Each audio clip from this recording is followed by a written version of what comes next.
Sa pagkakaupo noon ni Jesse Robredo bilang kalihim ng DILG, ilang mahalagang reforma ang nagsisilbing pamana niya ngayon sa bansa. Isinulong niya ang pagtaas ng standards sa transparency at pagbibigay serbisyo ng mga lokal na pamahalaan.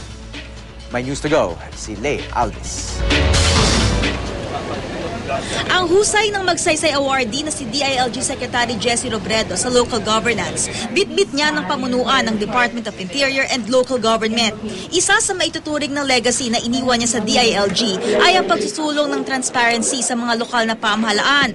Ang mga local government unit na tumatalima sa full disclosure at transparency sa kanilang mga transaksyon nakatatanggap ng Seal of Good Housekeeping.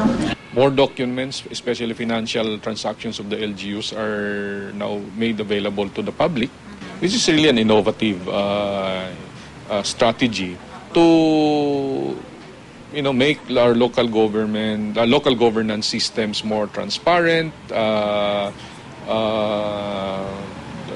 participatory, and really performance-driven. Bukod sa pagkilala, may kalakip din itong financial incentives, pondong magagamit sa mga proyekto ng local government. Ang plano raw ni Secretary Robredo, kada taon ay gawing mas mataas pa ang standards. If you talk of legacies, I think it may not be the program, it may not be the projects, no, but it is the kind of inspiration that he gives to all of us that, at the end of the day, government services can be and governance can be made better. Ang grupong Transparency and Accountability Network hanga sa pagiging bukas daw ng kalihim sa mga konsultasyon. Dala-dala niya yung participatory governance dito sa DILG.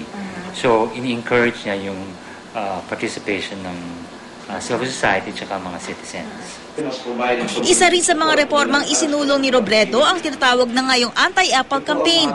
Kauupo pa lang niya sa DILG, nag-issue na siya ng memorandum na humihikayat sa mga local officials na iwasan na ang pagbabandera sa kanilang mga mukha at pangalan sa mga poster ng government projects.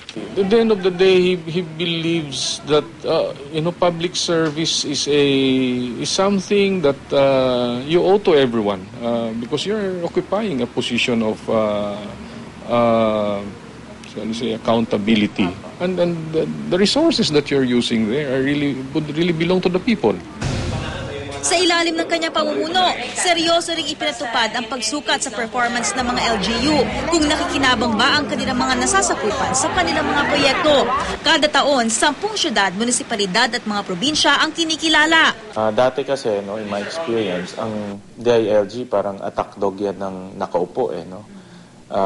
Ginagamit ang DILG kung mayroong mga local governments na hindi cooperative or may gustong pagawa sa local governments or gusto takutin ng mga local governments. So, dahil kontrolado ng DILG ang police, napakalaking pila yan sa mga local governments kung hindi susunod ang police sa kanila.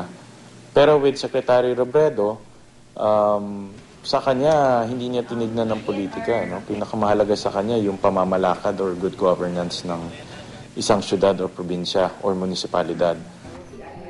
Mananatili raw na inspirasyon si Secretary Robredo sa mga public servant.